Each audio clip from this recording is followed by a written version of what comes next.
Hello बच्चों, आज हम देखेंगे Newton's third law of motion. Newton's third law of motion क्या कहता है? Newton's third law of motion कहता है to every action there is equal and opposite reaction.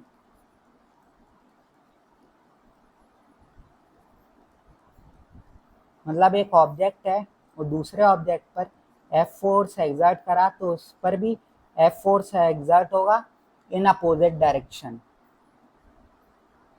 तो एक्शन रिएक्शन पेयर बनेगा, जितना फोर्स लगाया उस पर भी उतना ही फोर्स लगेगा, इक्वली फोर्स लगेगा और ऑपोजिट लगेगा डिफरेंट बॉडीज में। Application of third law of motion देख लेते हैं। कोलिजन ऑफ टू पर्सन, अगर टू पर्सन ऐसे मूव कर रहे हैं और अगर एफ फोर्स पहला पर्सन दूसरे पर्सन पर लगाया तो दूसरा पर्सन भी पहले पर्सन पर एफ फोर्स लगाएगा, मतलब दोनों कोलाइड करेंगे तो दोनों पर इक्वल एंड अपोजिट फोर्स लगेगा। वॉकिंग ऑफ पर्सन, एक पर्सन है वो मूव कर रहा है ग्राउंड में, तो जितना फोर्स वो ग्राउंड पर लगा रहा है ग्राउंड भी उस पर उतना ही फोर्स लगा रही है, जिसके कारण वो आगे मूव कर पा रहा है। रिकॉइल ऑफ गन, अगर एक गन है उससे बुलेट फायर होती है तो जितना फोर्स वो बुलेट कैरी कर रही है उतना ही फोर्स ये गन पीछे एग्जर्ट कर रही है।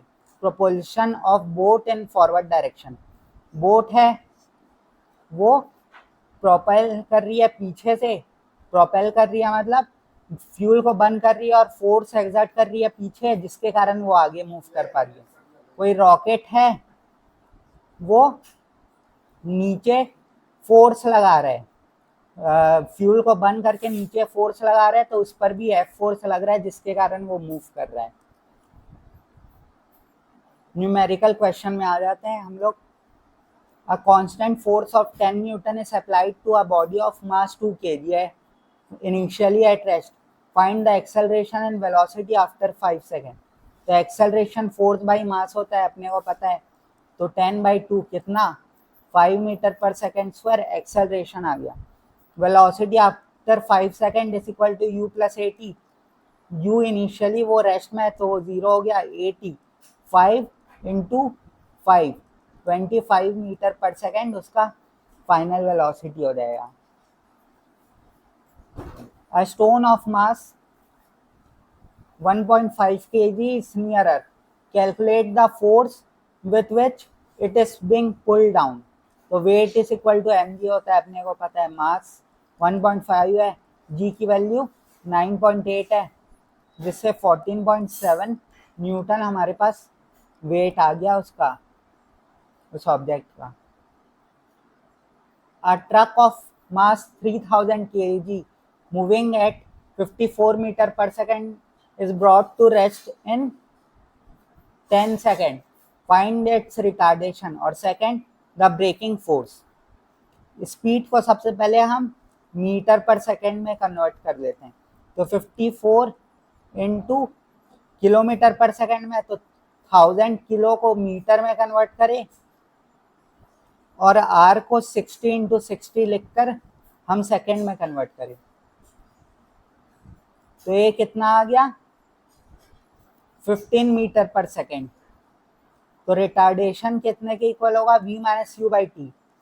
फाइनली वो रेस्ट में आ गया है, इनिशियली उसके पास 15 मीटर पर सेकेंड की स्पीड थी, टाइम 10 सेकेंड लगाया तो 1.5 मीटर पर सेकेंड रिटार्डेशन आ गया। और फोर्स अपने को पता है कितना होता है, force is equal to mass into acceleration होता है, मास इनटू एक्सेलरेशन होता है, तो 3000 kg का है, एक्सेलरेशन 1.5 का है, तो फोर्स कितना लगेगा 4500 न्यूटन लगेगा opposite to the direction of motion के। नेगेटिव साइन यही रिप्रेजेंट कर रही है कि अपोजिट टू द मोशन वो फोर्स लगेगा। A bullet of mass 50 gram moving at 500 meter per second hits a block and stops in 0.02 second. What will force what force does the block exert on the bullet. तो अपने को पता है initial velocity 500 metre पर second दी हुई है, final velocity अपने को 0 दी हुई है। तो एक्सेलरेशन हम निकाल सकते हैं v minus you by T से, तो 0 माइनस 500 बाई 0.02, तो ये आ जाएगा 25,000 माइनस में मीटर पर सेकेंड स्क्वायर। रिटार्डेशन है इसी कारण माइनस आ रहा है। Force is equal to mass into acceleration होता है, मास 0.05 है बुलेट का, इंटू 25,000, तो फोर्स आ गया अपने पास minus 1250 newton, opposite to the direction bullet का मोशन के, इसका बुलेट के मोशन के अपोजिट लग रहा है, जिसके कारण फोर्स नेगेटिव आया। A force of 5 Newton produces an acceleration of 2 meter per second square. What is mass? Mass is equal to force by acceleration. तो 5 by 2, 2.5 kg हमारे पास मास आ गया।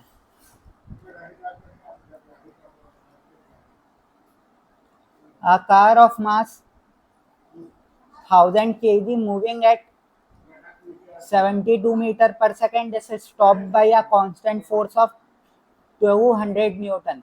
Find the stopping distance.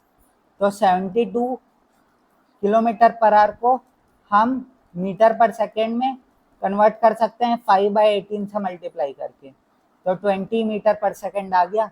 तो acceleration is equal to force by mass होता है, तो -200 जो कि opposite में लग रहा है, डिवाइडेड बाई मास, मतलब -0.2 मीटर पर सेकेंड स्क्वायर, मतलब रिटार्ड हो रही है, इसी कारण नेगेटिव वैल्यू आई है।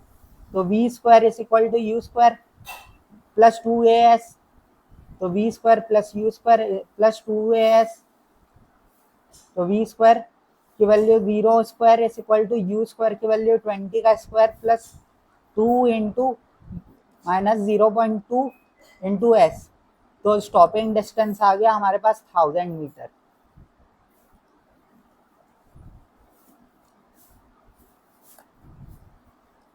A 4 kg object moves at 2 meter per second. A constant force acts for 2 seconds and the speed becomes 3 meter per second. Find the force. तो एक्सेलरेशन हो जाएगा 3 मीटर पर सेकेंड माइनस 2.5 मीटर पर second divided by 2 second, जो कि हो जाएगा 0.5 metre पर सेकेंड स्क्वायर। तो फोर्स हो जाएगा मास इंटू एक्सेलरेशन 4 इंटू 0.5, तो 2 न्यूटन हमारे पास आंसर आ गया। A hammer of mass 500 gram 0.5 kg strikes a nail with speed 50 meter per second and stops in 0.01 second. Calculate the force on the nail. तो अपने को पता है एक्सेलरेशन कितना होगा, 0 माइनस 50, फाइनल वेलोसिटी 0 है, इनिशियल वेलोसिटी 50 है, इन 0.01 सेकेंड, तो 500 मीटर पर सेकेंड स्क्वायर का रिटार्डेशन हो रहा है। तो force is equal to mass into acceleration, तो 0.5 इंटू माइनस 500 मीटर पर सेकेंड स्क्वायर, तो माइनस 2500 न्यूटन हमारे पास फोर्स आ गया। नेगेटिव इस कारण आया क्योंकि direction opposite to hammer motion के लग रही है ये force. A body of mass 10 kg moves at 4 meter per second. A force acts for 5 seconds and velocity becomes 9 meter per second. Find the acceleration and b force. तो acceleration हो जाएगा final velocity minus initial velocity by time, जो कि हो जाएगा 1 metre पर second square. Force अपने को पता है मास इंटू एक्सेलरेशन होता है, तो 10 इंटू 1 हमारे पास 10 न्यूटन हमारे पास फोर्स आ गया।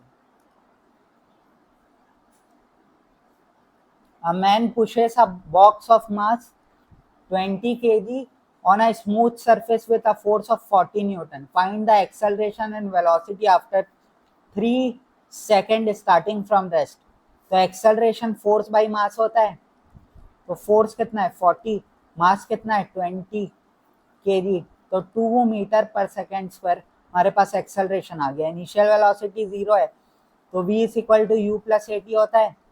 इनिशियल वेलोसिटी 0 है तो ए टी कितना आएगा 2 इंटू 3, तो 6 मीटर पर सेकेंड हमारे पास फाइनल वेलोसिटी आ जाएगा। A ball of mass 0.2 kg moving at 10 meter per second strikes a wall and rebounds with a speed 10 meter per second in opposite direction. Contact time is 0.05 second. Find the average force by the wall. Initial velocity 10 metre पर second है, final velocity minus 10 metre पर second है, तो change in velocity कितनी है 20 metre पर second, और minus में क्योंकि रिबाउंड होके पीछे आ रही है तो एक्सेलरेशन कितना हो गया change in velocity by change in time, तो -20 डिवाइडेड बाय 0.05 टाइम्स, तो -400 मीटर पर second square.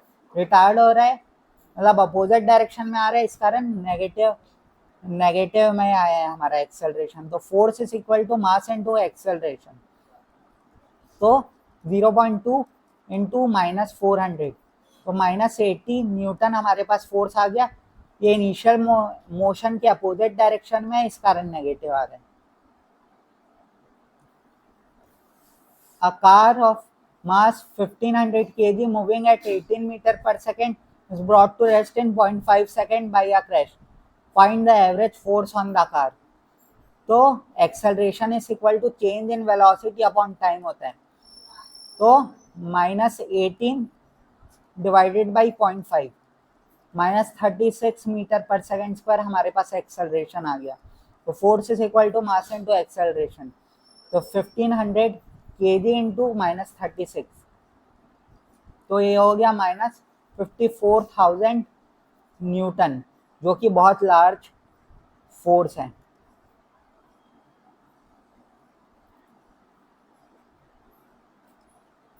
A 2 kg mass moving at 3 meter per second is acted on by a net force of 4 Newton for 4 seconds.